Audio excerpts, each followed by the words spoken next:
سلامونه قدرمنو کلام مخلص ستاسو په درانه خدمت کې حاضر یم. له موږ سره په اړیکه پروګرام کې نن د جنوبي پښتونخوا مشهور سندرغاړی خاص کر نصر شرف پټ سلطنې حسرت را سره دی. حسرت صاحب ژوند مو ښه روان دی؟ شکر دی الحمدلله خیرات کرام دی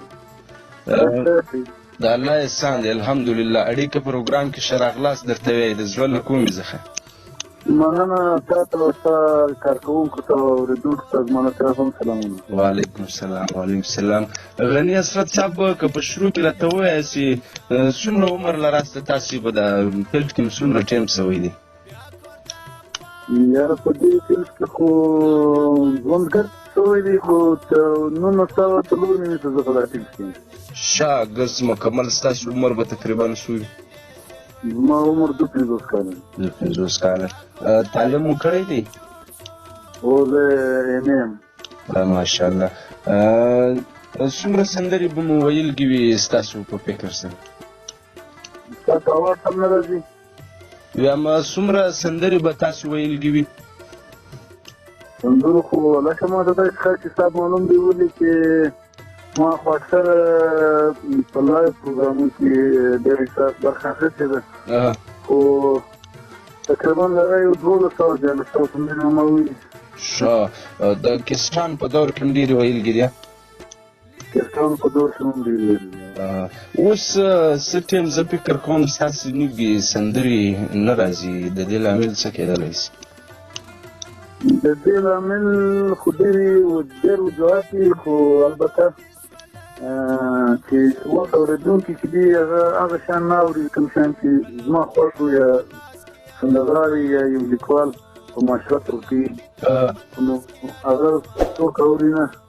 او بل دا شي چې پخوا به ډسټریبیوټرانو هغو په سټډیو کې ریکارډینګونه کول د سندرغاړو. اوس ډیجیټل سیسټم پرې به څوک 4000 روپۍ پیدا کړي هغه داسې ریکارډینګ وکړي. هغه بیا د دې معیار هم نه ګوري چې دا شاعري ښه ده نه ده ښه، د معاشرې لپاره څنګه ده، د کام لپاره څنګه ده، د راروان نسل لپاره څنګه ده. خپل کسان پاتې کبه بالکل دغه خبره تا وکړه د معاشرې باره کې. زه راځم د کاکړۍ غاړو باره کې. ستاسو کاکړۍ غاړې هم نه دي راغلي یو ځای کې ستاسو پروګرام د رود جوګزي په سایټ کې کلاسیک لاله راغلي و، هلته چا ماته وویل چې د کاکړۍ غاړو د ویلو څخه انکار وکړي. هغه څه وجه کېدلی شي؟ کاکړۍ غاړې خو د کاکړانو ډېر په یوه غاړه کې به تقریبا هغو یو پوره یو کیسه راغونډوله لکه پخوا چې به خلکو ویله چې سمندر په کوزه کې بندول دي خو هغه به داسې ویله چې په کال کې به 2 غاړې جوړېدې یا به 3 غاړې جوړېدې یا به یو واقعه وسوه هغه باندې به جوړېدلې. اوس خو شاعر صاحب ورکښېني په 20 منټو کې 50 کاکړۍ غاړې ولیکي او سندرغاړی ووایي نو په دغه غاړې کې دا معنا هم نه وي.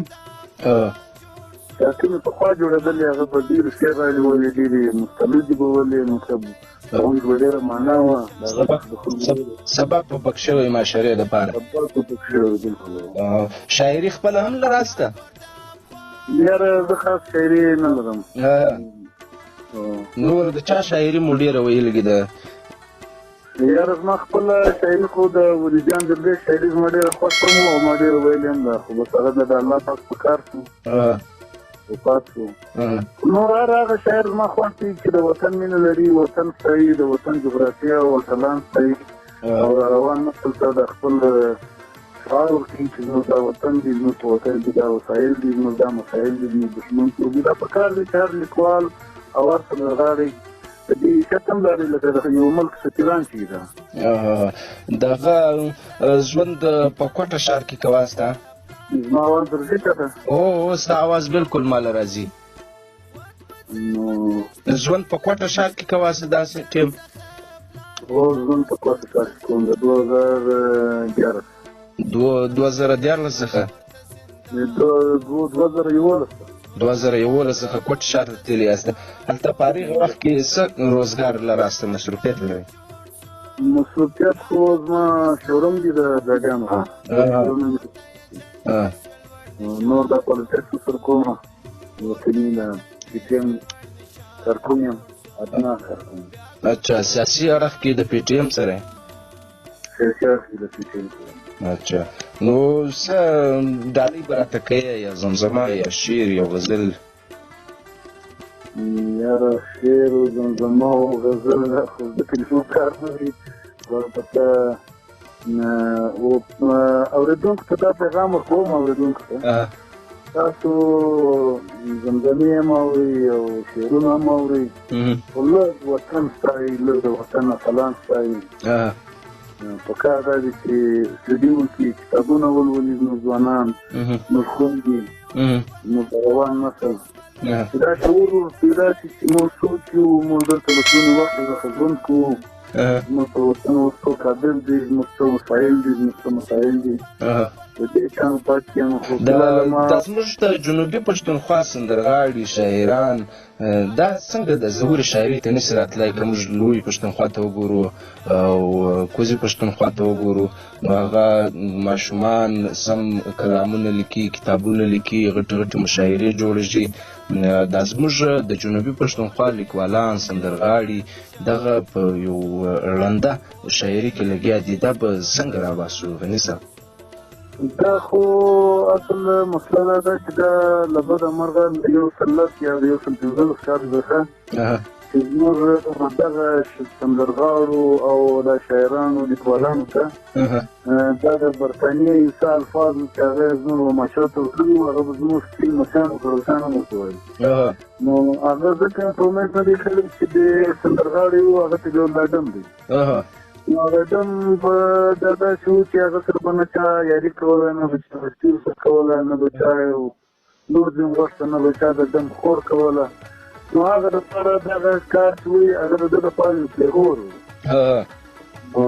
د دغه شي څخه موږ ډېر پرشان شوي او ځکه موږ هم په منډه نشو کولی. تر اوسه پورې زموږ په معاشره کې و لیکوالو و سندرغاړي و داسې په دغه لقب باندې یم. نو که چېرې موږ دغه ذهن بدل کړو چې یاره دا زموږ فقیران دي یا زموږ وطن ستایي یا زموږ دود و دستور ستایي، نو دا چونکې ښه تذکره ده بیا به دا امپلمنټ کړي. ولې چې دوی ته څوک ترجیح ورکوي نه د چا څه شاعري وکړي هغه ورته یاره څه شی نه ډمې. مطلب په هنر په ډمتوب کې به اول موږ فرق محسوسوو.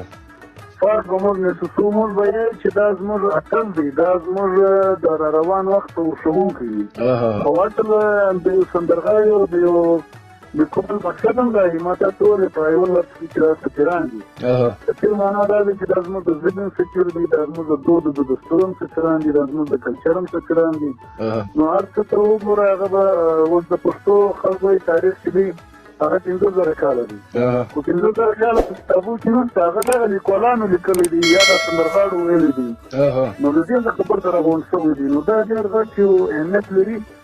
نو په کار دي زه اورېدونکو ته یم چې د دا خلکو قدر کوي، دا خلکو بلکل قدر کوي. اوس دا د دې وجه هم زموږ سیسټم دغه چپ کړي چې مطلب معیار نشته. په شاعري باندې سندرغاړی سر نه خلاصوي چې هغه بس وایي چې یاره زه پبلیش شم، زه پبلیسټي ولرم، خلک ما فالو کړي. پاتې وي دا د تاریخ کیسه وي. سړی ماتې اوس لکه زه تا ته مثال درکړم، عبدالله نوکری دی، زه به ویلې چې زه کوم ته د وطن ستونزې دوی وایي چې د ښه غزله ویلې ده. نو د دې شیانو ډېر فرق دی. نو د عبدالله نوکري رنګه سره یو ځای موږ چیرې پیدا کوو یا نشي پیدا کېدلی. او غږ درځي غني صاحب؟ आवाज راځي. نو د مکوري صاحب رقم استاد نشي پیدا کېدلی، الله دې وکړي چې نور سندرغاړي موږ دغه رقم ځان جوړ کړو، دا رقم خدمت وکړو. د مکوري صاحب خدمت قدر به نه وکړو، خیر چې هغه رقم د وخت هغه رقم جوړ شو هم صحیح دی. نو د ټیم راکولو د یو جهان مننه کوم. غني صاحب خوشحاله اوسې، ژوندی اوسې، الله دې آباد لره. ډېره مننه کور ودان ستا او سره همکارانو. شلیلا بیا وطن ته واچوئ خونخور لونګین، زب کوي تور لونګین. شلیلا بیا وطن ته واچوئ خونخور لونګین، زب کوي تور لونګین. شلیلا بیا وطن ته واچوئ خونخور لونګین، زب کوي تور لونګین.